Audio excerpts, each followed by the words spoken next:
Hey, y'all doing? It's Rob Burnham here, Preacher Man R&B, and this is another episode of Rachel Land Comments. This time I'm doing another episode of movie reviews. This time I'm reviewing Maleficent. What Maleficent is about this fairy named Maleficent. And it starts off when she's younger, and she meets this little boy who is trying to steal a jewel. And after this, they become friends. And we find out some weaknesses of Maleficent. We see that iron burns her.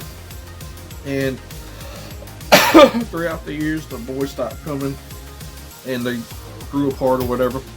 And then, whenever Maleficent is grown up, the current king and his armies try to take over her land, and her and the rest of the Fae folk fight the current king and his armies back.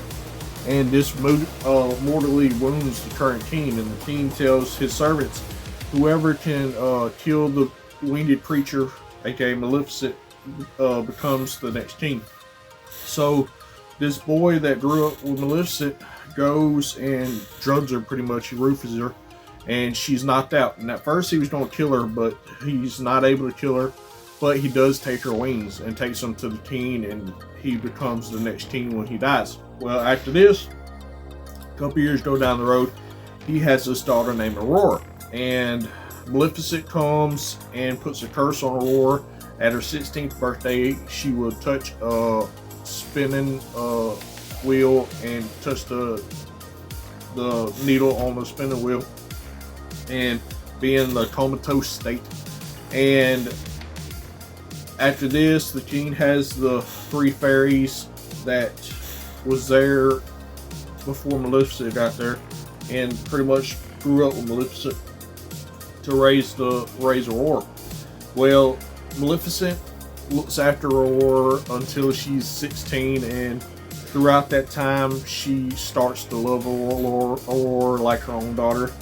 And what happens is she tries to stop the curse and tries to break it herself, but she's not able to break it because the way she worded the curse when she first put it on Aurora.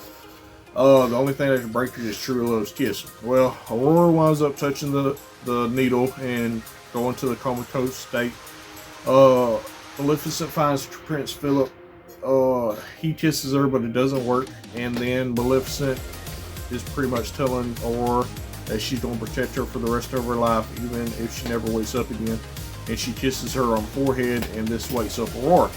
Well, Aurora and Maleficent is about to go back to the Fae land, and Aurora's father attacks Maleficent with iron, and they have this in battle. And Maleficent pretty much tells the king, that's it, we're not fighting anymore, and she goes to fly off. Well, the king jumps on her and falls to his death. And then after this, Aurora becomes queen of the Fae people, combining the two kingdoms. And other than that, that's all that really happened. My question for y'all is, now that Aurora is queen of the Fae people, what's going to happen with that because there's the next movie that the second movie I'm going to review here in the next couple of days. What y'all think is going to happen there to that? As always, Rob Burnham here, Preacher Man R&B signing out, guys. Jesus awesome. It's been Rachel and Comments. See y'all next time.